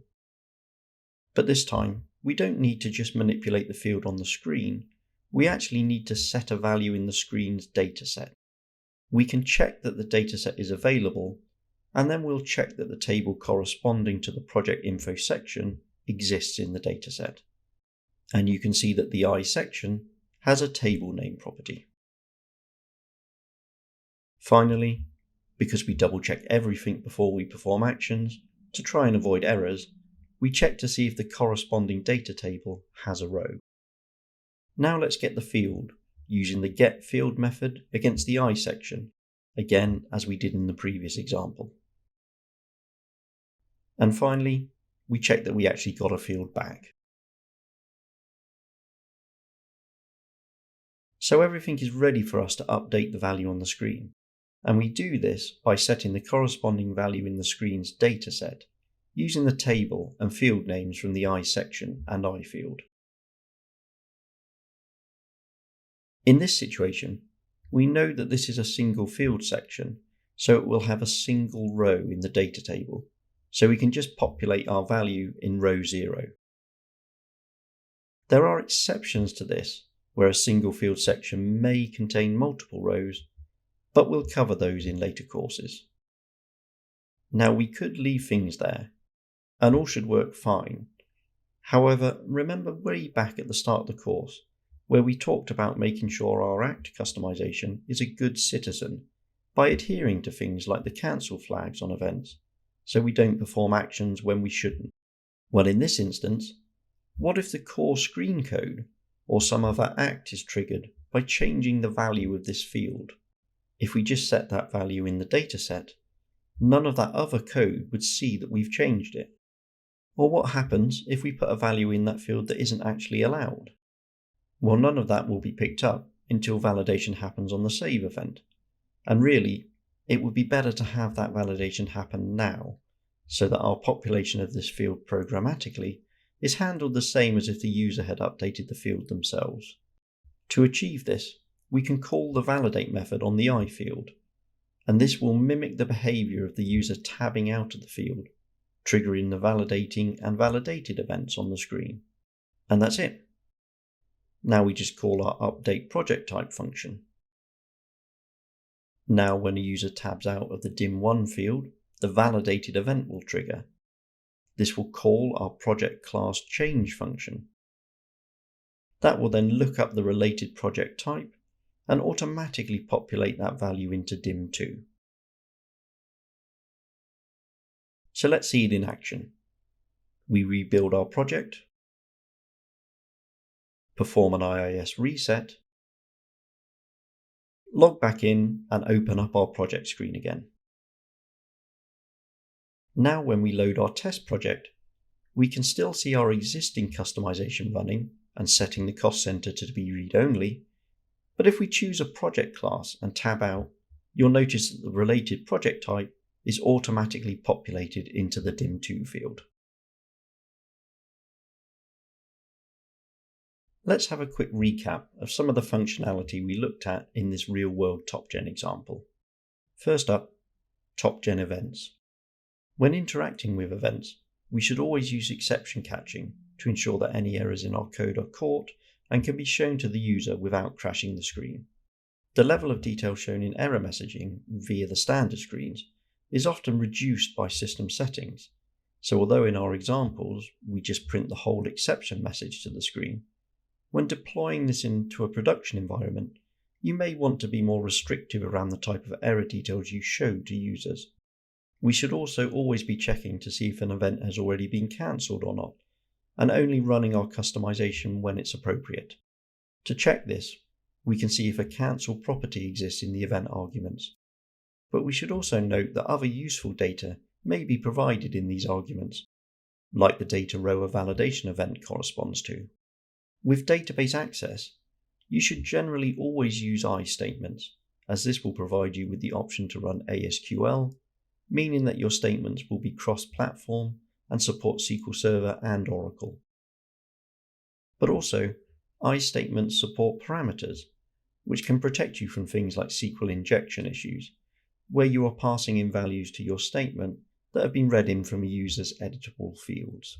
And because you might build up a library of your own database access functions for things like retrieving relations, which you then reuse across projects, make sure to include exception catching around those database calls, as this is the primary cause of errors, and it will prevent crashes where the calling function may not have adequate exception catching itself. When we're looking to access values on a TopGen screen, either to read a value or update it, we will always be doing that via the iForms dataset. When dealing with the dataset, always perform checks to see if the dataset is actually up and running and that tables exist or have rows in them. When you're performing actions during validation events, everything should be there.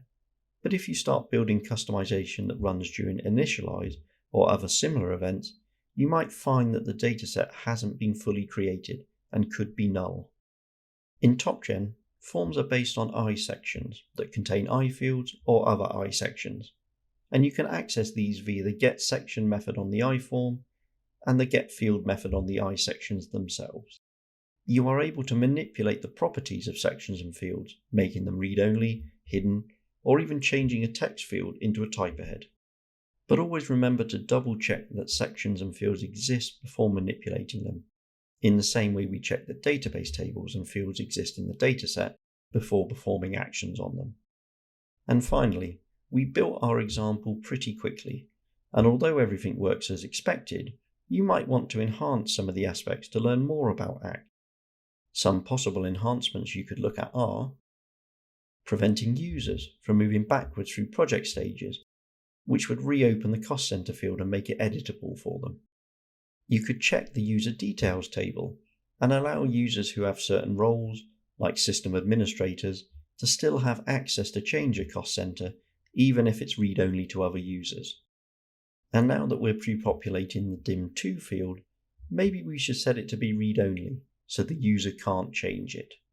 Also, instead of hard-coding attribute ID values and their field names, like dim1 and dim2, it would probably be better to read these details in at runtime from things like the ts_fld system parameters.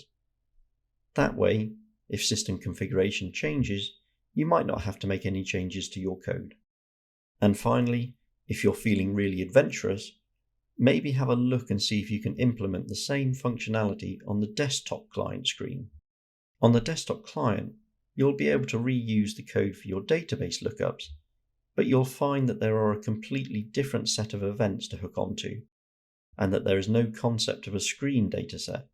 Instead, you need to access fields directly to get and set their values.